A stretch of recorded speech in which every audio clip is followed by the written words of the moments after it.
The city of Brooklyn is never truly silent, but at 3 o'clock in the morning in the year 1872, the sounds are different. They are softer, more rhythmic, like the slow breathing of a giant at rest. If you were standing on the cobblestones of Hicks Street, you would smell the heavy, salt-laden air drifting up from the East River, mixed with the faint, lingering scent of coal smoke from the kitchen fires that have long since dimmed. The gas lamps on the street corners cast long, flickering shadows that dance against the red brick houses. At number 326, Hicks Street, a single window on the upper floor remains illuminated. The light is not the harsh glare we know today, but the warm, honey-colored glow of a kerosene lamp. Inside that room, the atmosphere is thick with the scent of old parchment, metallic ink, and the quiet, heavy weight of a secret. Imagine you are standing in the corner of that room. It is a space filled with the tools of a mind in deep labor. There are blueprints rolled like ancient scrolls, their edges frayed and dusty. There are mathematical tables spread across a mahogany desk, and the air is so still you can hear the scratching of a nib against paper. This is the world of Emily Roebling. She is not sleeping. She is not resting. She is embarking on a journey that no woman of her time was expected to take. She is becoming the silent architect of a wonder that will change the world forever. In the next room, her husband, Washington Roebling, lies in the grip of a terrible, invisible illness. We know it now as decompression sickness, or the bends, but then, it was a mysterious shadow that had stolen his strength. His ability to stand upon the very bridge he was meant to build.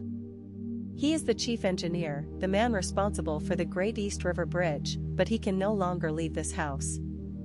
He sits by the window with a telescope, watching the granite towers rise from the water like gray giants. He is the mind of the bridge, but he has lost his body.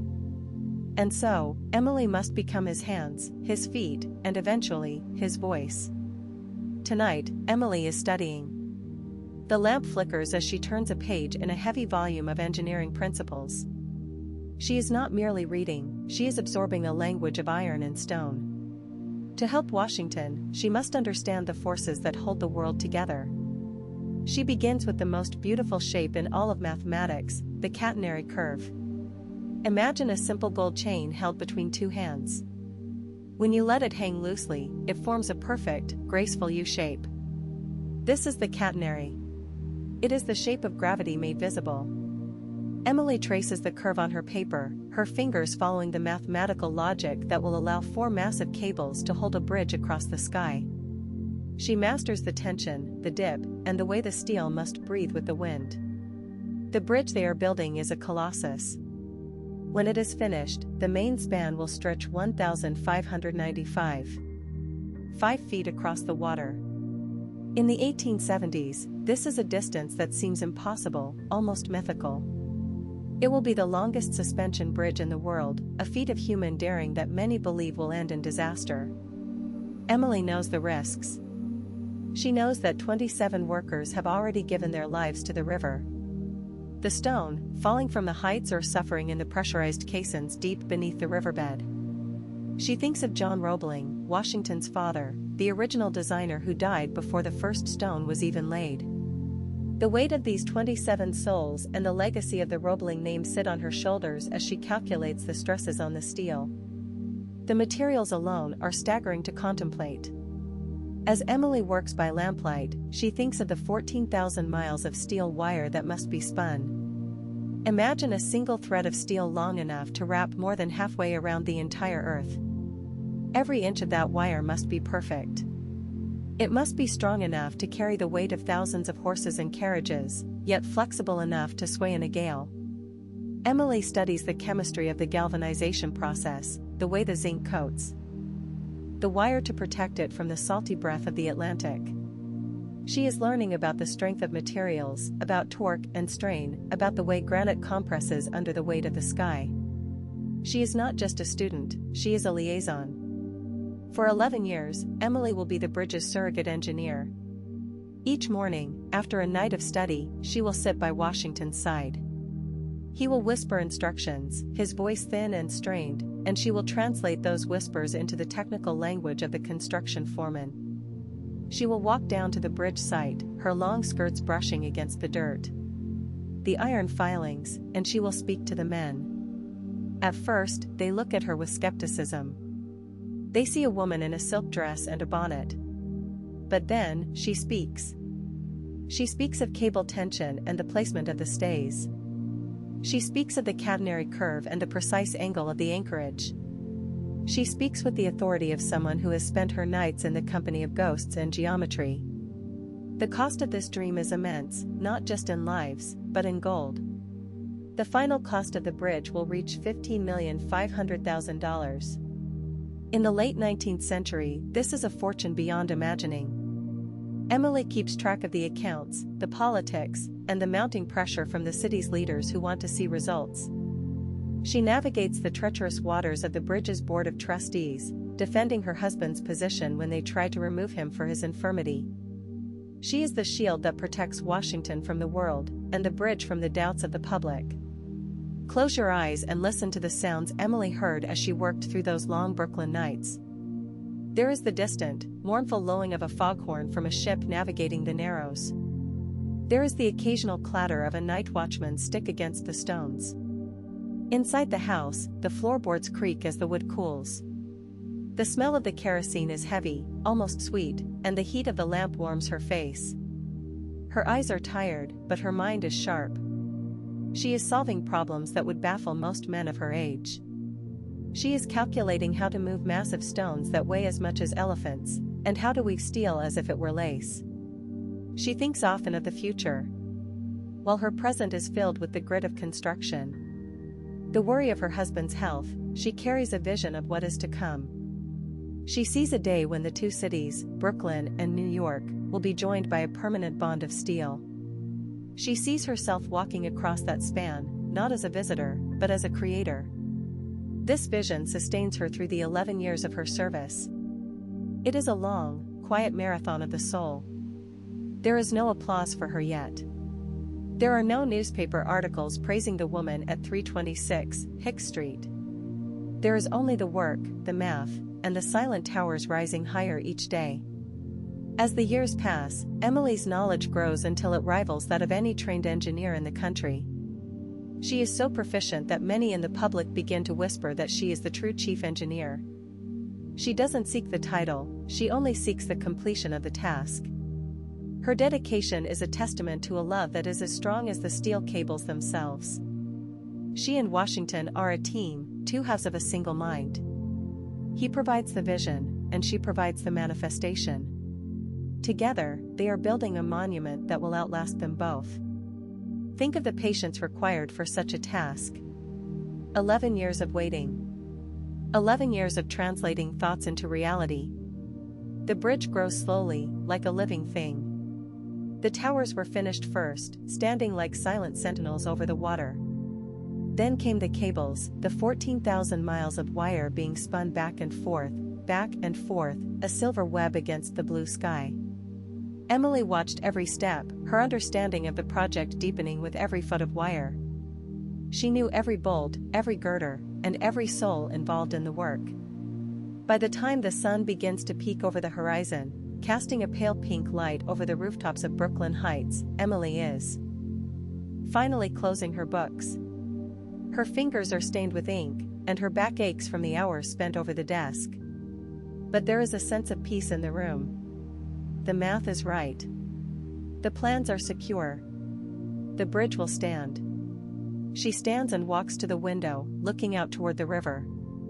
The towers of the bridge are silhouettes against the dawn, their massive arches looking like the doorways to a new world. In the years after the bridge is finished, Emily's thirst for knowledge will not diminish. She will go on to graduate from New York University in 1899 with a law degree, continuing to prove that the boundaries placed upon women are nothing more than shadows. But it is here, in the quiet of the 1870s, that her most important work is done. It is here, by lamplight, that she masters the catenary curve and the structural secrets of the world's greatest bridge. She is the bridge's heartbeat, its silent guardian, and its most dedicated student. The date of the official opening is set for May 24, 1883. It will be a day of celebration, of fireworks and parades. But for Emily, the true victory is won in these quiet hours. It is one in the struggle to understand, in the refusal to give up. In the quiet strength she shows every day at Washington's side. She is a woman of the 19th century with a mind that belongs to the 20th and 21st. She is a pioneer who never wore a trailblazer's boots, but instead wore silk lace while commanding the most complex engineering project of her age. As she prepares to rest for a few short hours before the day begins, she thinks of the symbol she will carry on the day the bridge finally opens. She will be the first person to cross the completed span in a carriage. And in her lap, she will carry a white rooster. It is a symbol of victory, of a new dawn, and of the survival of the Roebling dream. The rooster will see the 1,595 feet of the main span before anyone else. It will see the 14,000 miles of wire holding them high above the water.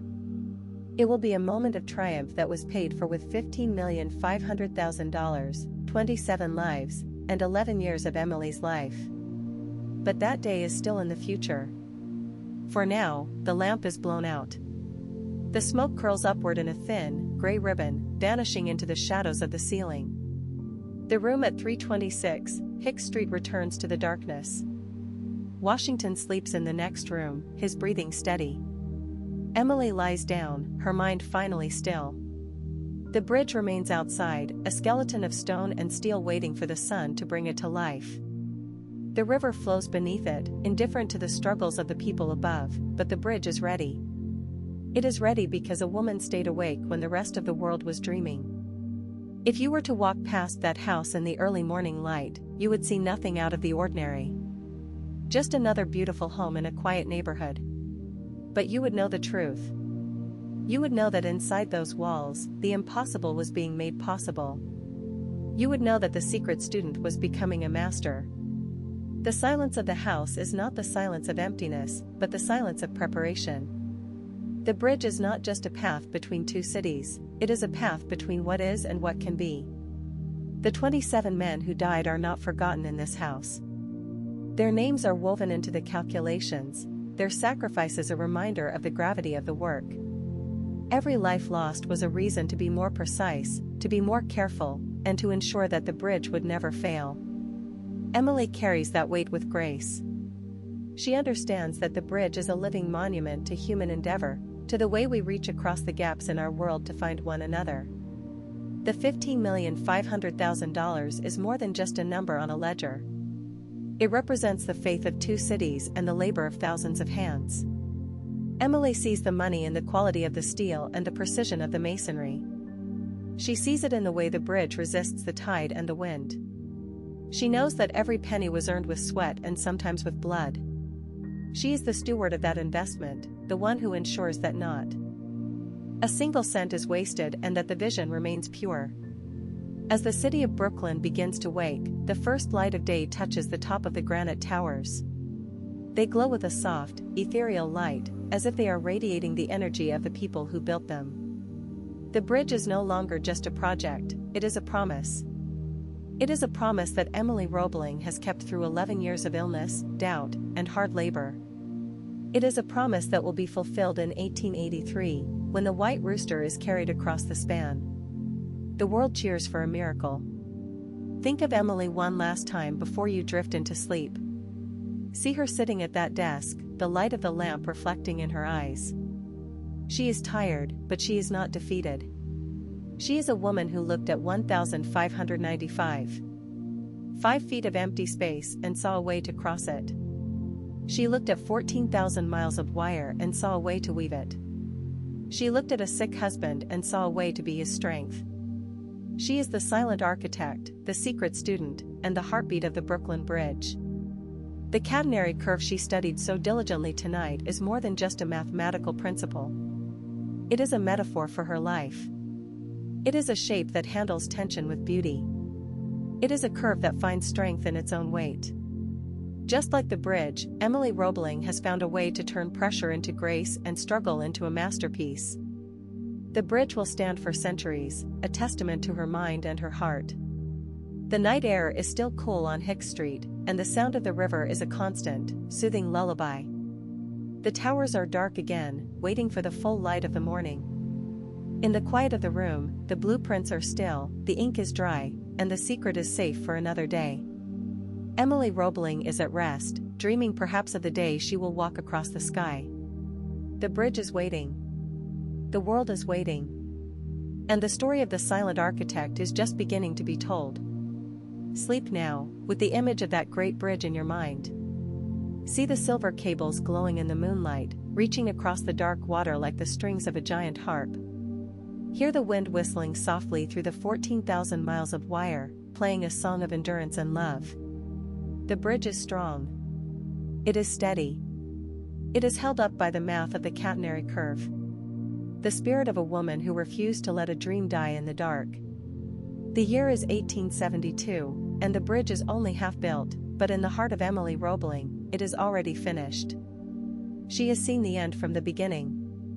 She has walked the path in her mind 1,000 times. And soon, the rest of the world will walk it with her.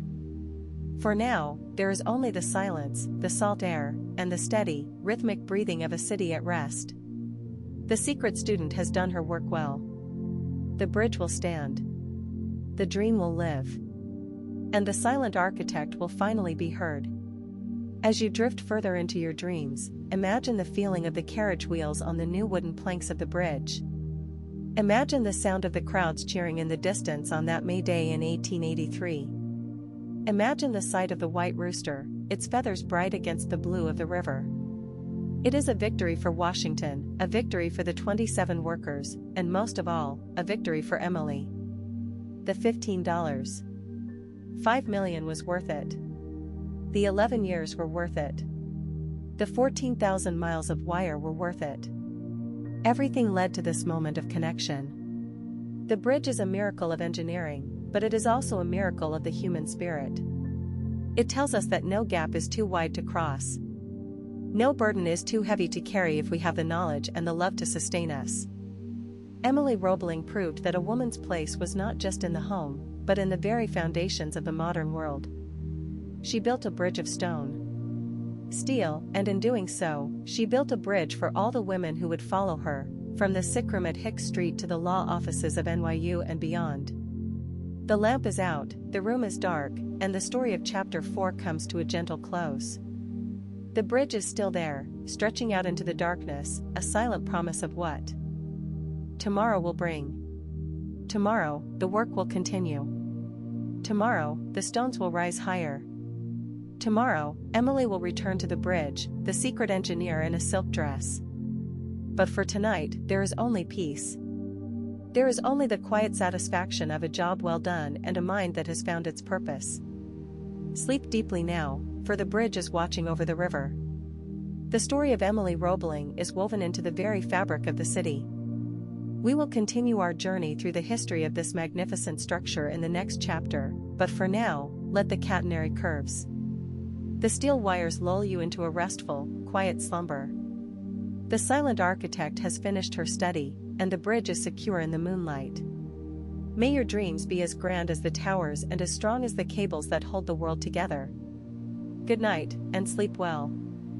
Imagine you are standing at a window in Brooklyn Heights, the air cool, thick with the scent of coal smoke and the salty breath of the East River. It is a quiet morning at 326 Hicks Street. The year is shifting through the mid-1870s, a time when the world feels both ancient and remarkably new. The room behind you is dim, smelling faintly of liniment, old paper, and the steady, rhythmic ticking of a grandfather clock. This is the home of Washington Roebling, the chief engineer of the greatest project the world has ever seen. But Washington cannot leave this room. He sits in a chair, his body weakened by the Caisson disease that took hold during those long, pressurized hours deep beneath the riverbed. He is a prisoner of his own ambition, watching his bridge through a pair of binoculars, counting the stones as they rise from the water. Beside him stands a woman of quiet strength and sharp intellect. This is Emily Warren Roebling. For 11 years, she will serve as the bridge's liaison. Its surrogate engineer, the living connection between a husband who can see the vision and a world that needs to build it. Today, she is preparing to go where he cannot. She is preparing to step onto the site, to be his eyes, his voice, and his hands. As she wraps a shawl around her shoulders, she feels the weight of the 1,595 feet of the main span, a distance that exists currently only in blueprints and her husband's fevered dreams. She is the silent architect, the woman who will bridge the gap between impossible mathematics and the solid reality of stone and steel. Take a deep breath now. Let the sounds of the modern world fade away, replaced by the clatter of horse hooves on cobblestones and the distant, metallic ringing of hammers against iron. The walk from 326 Hicks Street toward the river is a journey through a landscape of transformation. As Emily moves down the sidewalk, the architecture of Brooklyn Heights towers around her. Her mind is focused on the granite giants rising from the water. She carries a satchel filled with notes, diagrams, and queries that Washington has dictated in a voice sometimes reduced to a whisper. She understands the stakes better than anyone else in the city. The project has already cost so much. It has cost the life of her father-in-law, John Roebling, and it has cost her husband his health. As she walks, she passes neighbors who tip their hats, perhaps unaware that this woman is currently mastering the complex principles of stress analysis. Cable tension. They see a devoted wife, the bridge sees its savior. The air grows colder as she approaches the docks, the smell of the river becoming more pungent, a mix of wet timber, mud, the industrial grease of the ferries. She looks out and sees the towers, those massive neo-Gothic structures that seem to hold up the very sky. At this moment, they are the tallest things in the Western Hemisphere. They represent a promise made to the people of New York and Brooklyn, a promise that the two cities will one day be one. Emily feels the vibration of the city in her boots, a low hum of progress that never truly sleeps. She thinks of the $15,500,000 that the bridge will eventually cost, a staggering sum that weighs on the public conscience. Every dollar must be justified, every inch of progress accounted for. She is the one who must ensure that the vision remains pure, even when the politics, the finances of the Gilded Age threaten to pull it apart. When she reaches the edge of the construction site, the chaos of the work greets her. This is not the sterilized environment of a modern laboratory, it is a place of mud, sweat, and the constant, deafening roar of industry. Steam engines hiss and groan as they hoist materials. Laborers, their faces etched with the grime of a long shift, move with a practiced rhythm. Emily does not falter. She steps onto the wooden planks of the staging area, her presence a calming influence amidst the turmoil. She is here to inspect the cables, those vital lifelines that will hold the entire structure aloft. There are 14,000 miles of steel wire intended for these cables, a distance so vast it could wrap around a significant portion of the globe. She knows the chemistry of the steel, the way it reacts to the salt air, the way it must be woven to ensure maximum strength.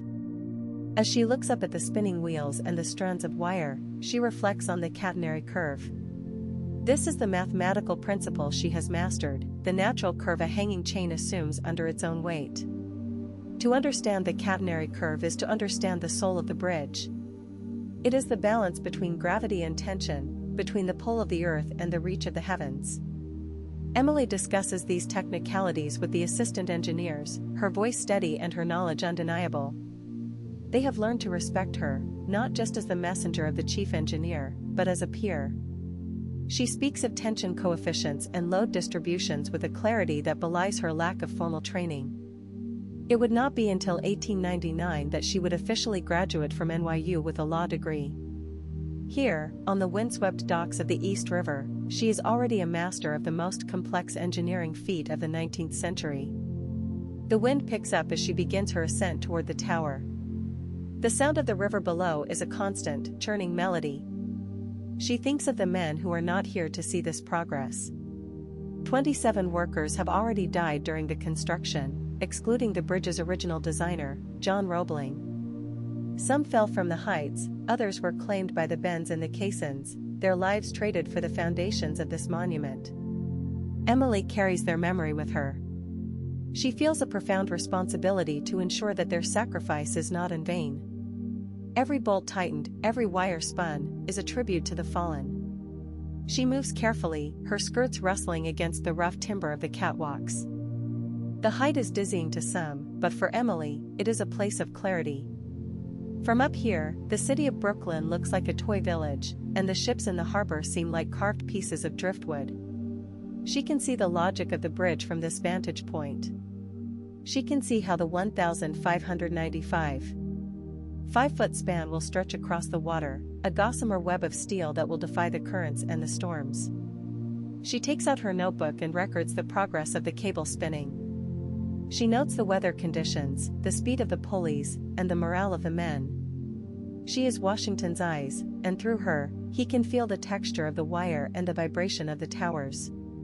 She is his connection to the living, breathing entity that the bridge has become. The relationship between Emily. Washington is one of the great untold romances of history, a partnership born of necessity and fueled by a shared devotion to a singular goal. They are two halves of one engineer, working together in a silence that is louder than the construction noise surrounding her. As she stands on the elevated platform, the sun begins to dip lower in the sky, casting long, golden shadows across the river. The water sparkles with 1,000 points of light, reflecting the amber hues of the afternoon. Emily watches the way the light hits the granite of the towers, turning the gray stone into something warm and ethereal. She thinks about the future, about the day when the bridge will finally be finished. It is a distant dream, still years away. The official opening date of May 24, 1883, is a mark on a calendar she has not yet reached, but she can already see it.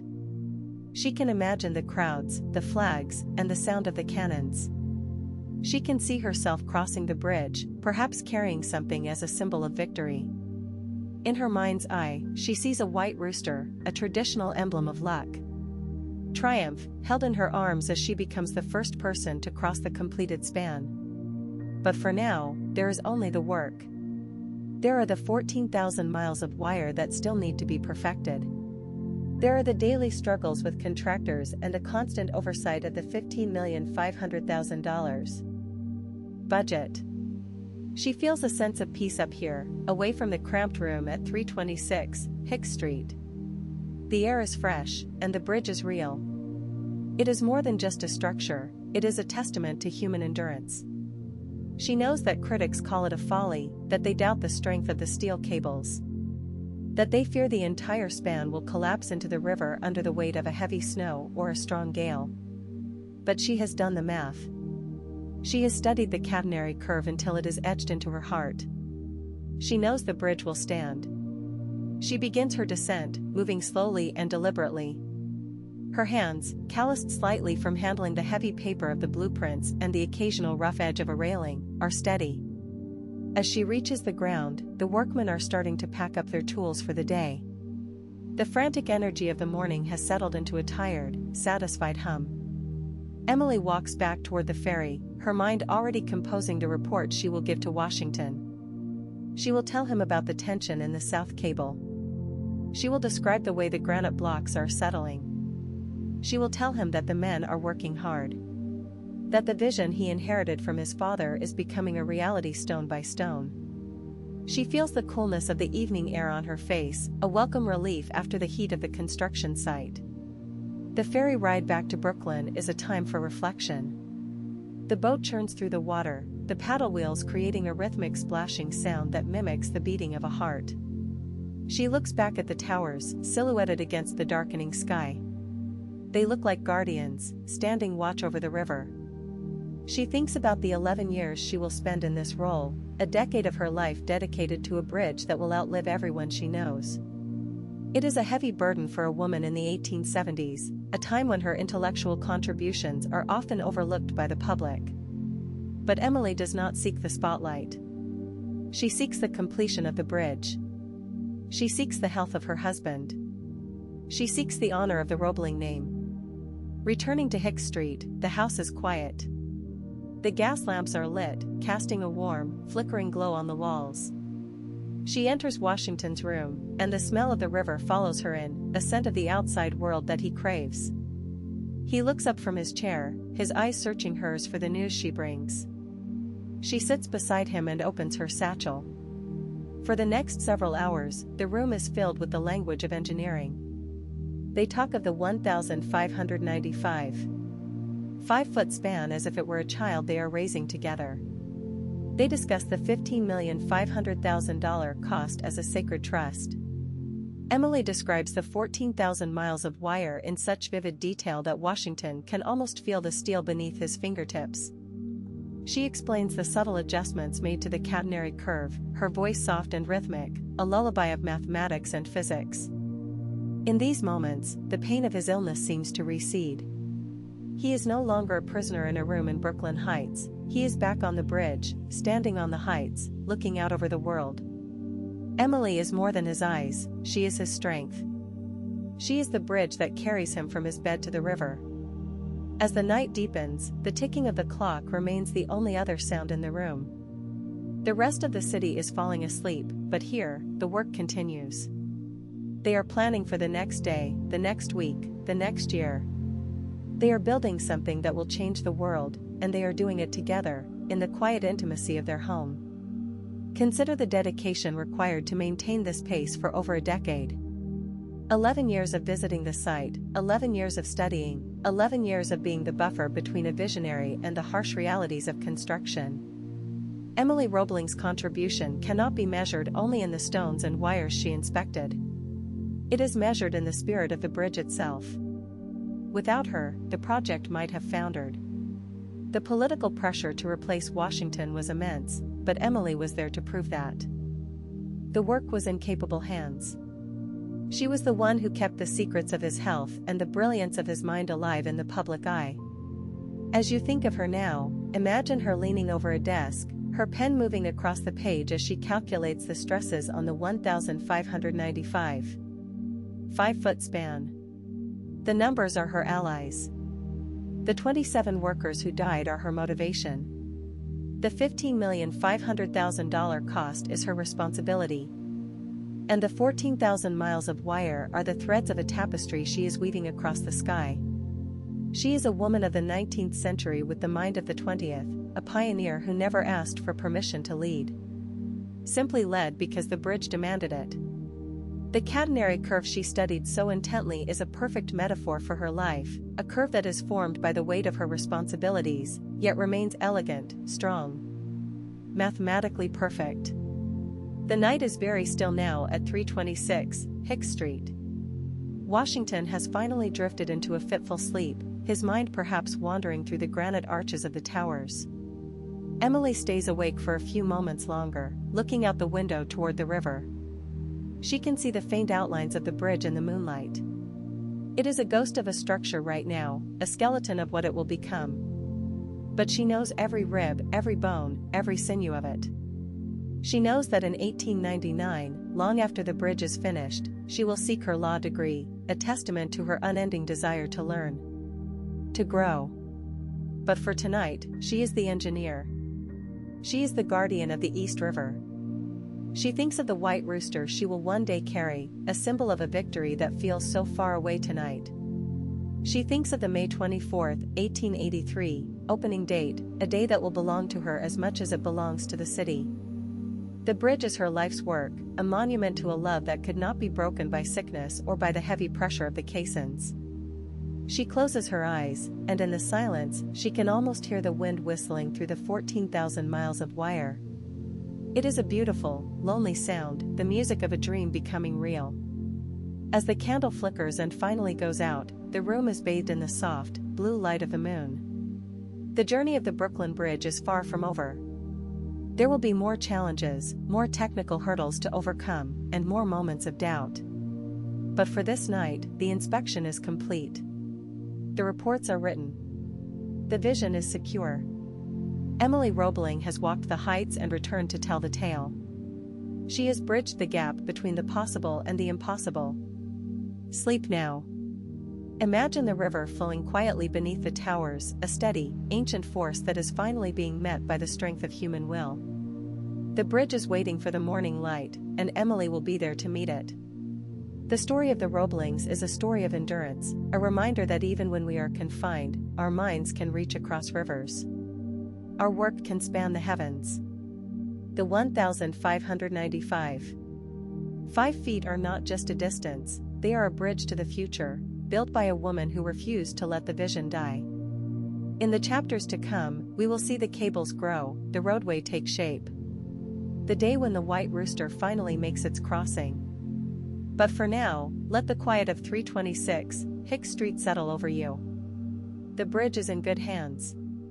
The silent architect is watching over it, and the world is slowly turning toward the dawn of a new era. The catenary curve holds steady, the steel wires are taut. The $15,500,000 investment is safe in the heart of a woman who knows exactly what it is worth. The 27 souls who were lost are remembered in every stone. The 11 years of labor are a testament to a devotion that spans longer than any bridge ever built. Rest in the knowledge that some things are built to last, and some people are born to ensure they do. The towers are standing. The river is calm. The inspection is over, and the dream is alive in the stillness of the Brooklyn night. The story will continue, but the foundation is laid, deep and strong, just like the love and the intellect that brought it to life. Good night. May your dreams be as vast and as sturdy as the great bridge that Emily Roebling saw in her mind's eye before the world ever knew its name. The light of the moon remains on the water, a silver path that echoes the steel cables yet to come. In the quiet of the night, the bridge is already finished, already standing, already a part of the city it was meant to save. Close your eyes now and let the sounds of the modern world fade away into a soft, rhythmic hum. Imagine the air around you growing cooler and heavy with the scent of salt spray, coal smoke, and seasoned timber. You are no longer where you are being transported back in time to a quiet, lamplit room in the autumn of 1872. We are in Brooklyn Heights, specifically at 326 Hicks Street. Outside the window, the sun is beginning to set over the East River, casting long, amber shadows across the cobblestones. The room is hushed, save for the scratching of a pen on thick parchment. The occasional distant whistle of a ferry boat navigating the churning gray waters. This is the sanctuary of Washington Roebling, the chief engineer of the Brooklyn Bridge, but he is not the one holding the pen. He lies in a chair by the window, his body weakened by the bends, his eyes fixed on the massive stone towers rising like giants from the river below. The person moving with quiet, deliberate grace through the room is his wife, Emily Warren Roebling. For the next 11 years, she will be his hands, his legs, and most importantly, his mind on the construction site. This is Chapter 6, Mastering the Mathematics. Tonight we explore how a woman with no formal training in engineering became the silent architect of a modern wonder. The mathematics of a bridge are not merely numbers on a page, they are a language of balance, a silent conversation between gravity and steel. Emily understood this early on. As Washington's health declined, the responsibility fell to her to communicate his complex instructions to the assistant engineers. But she soon realized that to be a messenger, she first had to be a master. Imagine Emily sitting at a heavy oak desk, the golden glow of a kerosene lamp illuminating textbooks on higher mathematics that most men of her era would find daunting. She begins with the fundamentals of stress calculations. She learns how to calculate the exact amount of weight a single iron beam can support before it begins to groan and buckle. She studies the physics of material strength, understanding that the bridge must not only hold its own massive weight but also the weight of thousands of horses, carriages. The rhythmic footfalls of a city in motion. The river is a temperamental neighbor, and the bridge must be strong enough to withstand the howling gales that sweep in from the Atlantic. Emily dives into the geometry of the towers, those 278-foot-high monuments of granite and limestone. She learns the secrets of the foundations, the way the weight of the stone is distributed down through the caissons into the bedrock deep beneath the river mud. One of the most beautiful and complex principles Emily had to master was the concept of the catenary curve. Imagine holding a heavy velvet rope between your two hands. As you let it slacken, it forms a graceful, drooping arc. This is the catenary curve, the natural shape a chain or cable assumes when supported only at its ends and acted upon by its own weight. In the context of the Brooklyn Bridge, this curve is the secret to its endurance. The four massive main cables, each as thick as a tree trunk, are not just hanging there, they are perfectly calibrated mathematical expressions. Emily spent countless hours calculating the tension required to keep those curves perfect. If the tension was too high, the cables might snap under the strain of winter ice. If it was too low, the bridge would sway dangerously in the wind. She had to account for the way the steel would expand in the sweltering heat of a New York July. Contract in the bitter frost of January. Every inch of the 1,595 5-foot main span, the longest in the world at the time, depended on these invisible numbers. The mouth was the skeleton upon which the beauty of the bridge was draped, and Emily held the key to that skeleton's strength. As the years drifted by like the ice floes on the East River, Emily's role transformed. She was no longer just a wife or a nurse, she was a surrogate engineer. For 11 years, she acted as the primary liaison between Washington and the bridge. Think of the dedication required to hold that position for over a decade. Every morning, she would receive her instructions from Washington at 326 Hicks Street. He would watch through his binoculars as she walked down toward the river, a determined figure in a long skirt, carrying the blueprints that held the future of the city. She walked onto the construction site, where the air was thick with the smell of hot tar and the deafening clatter of hammers against steel. She navigated the narrow wooden walkways suspended hundreds of feet above the water, never flinching as the wind whipped around her. The workers and the assistant engineers came to respect her deeply. They knew that when Emily Roebling spoke, they were hearing the voice of the chief engineer himself, refined and sharpened by her own growing expertise. She was the one who inspected the materials, who ensured the steel was of the highest quality, who managed the delicate politics of the bridge trustees. The sheer scale of the materials she managed was staggering. Imagine 14,000 miles of steel wire. That is enough wire to wrap more than halfway around the entire Earth. Emily oversaw the process of spinning these wires into the 4 great cables that would support the roadway. Each cable was composed of 19 strands, and each strand contained hundreds of individual wires. They were bundled together with a precision that seems almost impossible for the 1870s. Emily had to understand the chemistry of the steel, the way it was galvanized to prevent the salty river air from eating it away. She knew that the strength of the bridge lay in the collective power of those thousands of tiny threads. It was a metaphor for her own life, 1,000 small acts of devotion and study bundled together to support a monumental weight. The cost of such an endeavor was not just measured in materials, but in gold and silver. The final cost of the bridge reached $15,500,000, a sum so vast it was difficult for the public to even comprehend. Emily had to justify these expenses to the skeptical men of the bridge committee, using her mastery of the mathematics, the logistics to prove that every cent was necessary for the safety and longevity of the structure. But the cost was also measured in human lives. As you listen to the gentle flow of this story, remember the 27 workers who gave their lives during the construction.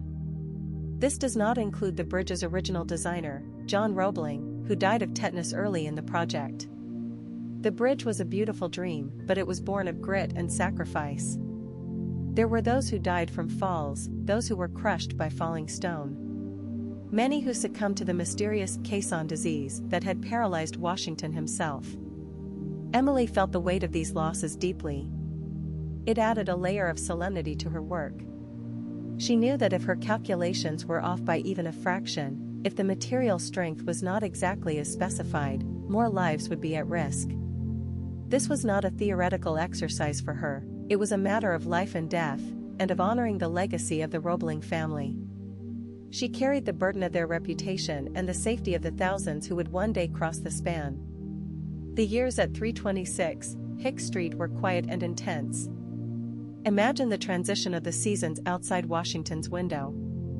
In the spring, the river would turn a vibrant, churning green. The sound of the migrating birds would mingle with the rhythmic thud of the pile drivers. In the winter, the world would turn a stark, brittle white, and the bridge towers would look like ice-coated ghosts in the fog. Through it all, Emily remained the steady heartbeat of the project. She was the bridge's most constant advocate.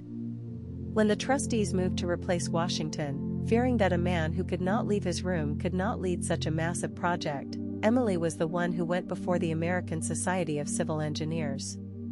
She spoke. with such technical proficiency and such deep understanding of the bridge's mechanics that the men were silenced. They realized that the bridge was in capable hands. She wasn't just defending her husband, she was defending the work they had become a singular unit to complete. As the decade turned, the bridge began to take its final shape. The roadway was laid, a delicate lattice of steel and wood that seemed to float between the two cities of New York and Brooklyn. The mathematics had held true. The catenary curves of the cables supported the weight exactly as Emily and Washington had calculated in those long nights under the lamplight. The 1,595 5-foot span was a triumph of human ingenuity over the limits of nature. And then, finally, the day arrived that the world had been waiting for, May 24, 1883. It was a day of unprecedented celebration. The schools were closed, the shops were shuttered, and the streets were draped in bunting. Thousands of people gathered on both sides of the river, their faces turned upward toward the great stone towers. But before the official parades, before the President of the United States, the Governor of New York made their speeches, there was a private moment of victory. Several days before the official opening, Emily Roebling was given the honor of being the first person to cross the completed bridge in a carriage. Imagine the scene as she sits in the carriage, her back straight, her heart likely racing with a mix of pride and relief. In her lap, she carries a white rooster, a traditional symbol of victory and good luck. As the carriage wheels begin to roll over the timber planks, the sound is a low, hollow rumble. She feels the vibration of the steel beneath her, the strength of the cables she had calculated so carefully. As she reaches the center of the span, high above the river, she can look back at Brooklyn and forward to New York. She is suspended between the past, the future, a woman who had mastered a world of men through the sheer power of her intellect and her will. The white rooster ruffled its feathers in the breeze, a small splash of white against the gray steel and the blue sky. The official opening on May 24 was a spectacle of light and sound. At night, the bridge was illuminated by the new electric lights. Fireworks exploded over the river, casting shimmering reflections on the water where the Caissons had once been sunk. The $15,500,000 investment had finally come to fruition. People called it the eighth wonder of the world. But while the crowds cheered for the engineers and the politicians, Emily knew the quiet truth of the struggle. She knew the cost of every wire and the weight of every stone. She knew the silent mathematics that kept the city's heart beating. Washington, still at 326 Hicks Street, watched the celebration through his telescope, his heart full of a gratitude that few could understand. He knew that without Emily, the bridge might have remained an unfinished skeleton, a monument to failure rather than a triumph of spirit. Emily Roebling's story did not end with the bridge. She was a woman of restless intellect and an enduring desire to learn. After the bridge was finished, she did not simply fade into the background of history. She continued to advocate for women's education and involvement in the sciences. In 1899, years after the bridge had become a permanent part of the New York skyline, Emily graduated from New York University with a law degree. It was another mountain climbed, another set of complex rules and structures mastered. She wrote a prize-winning essay titled A Wife's Disabilities, which examined the legal limitations placed on women at the time. She had spent a decade working as an engineer in all but name. Now she sought to understand the laws that governed the society she had helped to build. Her life was a testament to the idea that the mind has no gender. That the strength of a structure, be it a bridge or a life, depends on the integrity of its foundations. Now, as you drift closer to sleep, imagine you are standing on the Brooklyn Bridge at midnight. The city is quiet. The only sound is the wind whistling through the 14,000 miles of wire that hum like the strings of a giant harp. The great cables arch above you in those perfect catenary curves, holding the road steady and true. You can feel the history in the cold granite of the towers. Think of Emily at her desk, the scratching of her pen, the scent of the kerosene lamp. The sheer brilliance of a mind that refused to be limited by the expectations of her time. The bridge is not just a way to get from one shore to another, it is a monument to a woman's devotion. Her mastery of the mathematics. It is a reminder that even the most massive problems can be solved one calculation at a time. That the most silent architects are often the ones who hold the whole world up. The shadows in the room at 326 Hick Street have long since faded. The gaslights have been replaced by the soft glow of the moon. The bridge remains a 1,595 5-foot testament to a love that was as structural as it was emotional. Emily Roebling, the woman who carried a white rooster across a miracle of steel, has left her mark on every wire and every bolt. As the river flows beneath the span, tireless and eternal, let your thoughts be as steady and as strong as those cables. The mathematics are finished, the calculations are correct, and the bridge is secure. You are safe, you are held by the strength of those who came before you. You can rest now, knowing that the architecture of the world is in good hands. In the next chapter, we will walk through the gates of the bridge on that first magnificent day, feeling the vibration of the first thousands of footsteps. Hearing the echoes of a city that had finally been united. We will explore the legacy of the Roeblings as the bridge becomes the iconic symbol of a rising America. But for tonight, just remember the quiet room, the heavy books. The woman who learned to speak in the language of curves and stress to save a dream from the depths of the river. The white rooster has finished its journey, the carriage has reached the other side, and the day's work is done. The air is still, the water is calm, and the bridge stands tall against the stars. Emily's pen is at rest. Washington's binoculars are tucked away. The $15.5 million have been spent, the 27 souls are remembered in the stones. The 11 years of labor have culminated in a masterpiece that will outlast us all. Sleep now, drifting on the gentle arc of the catenary curve, suspended in the quiet peace of a history well made. The bridge is there, watching over the harbor, a silent guardian of the city's dreams, and you are part of its long, enduring story. Let the rhythm of the river lull you into a deep, peaceful slumber, as we prepare to step onto the finished roadway in the morning light. The story of the silent architect is a bridge itself, connecting the struggles of the past to the wonders of the present. Tonight, it has carried you home to a place of rest. Close your eyes, breathe in the cool night air of 1883, and let the mathematics of the universe hold you in a perfect, peaceful balance. The world is steady, the span is long, and you are exactly where you need to be. Sleep, now. Sleep.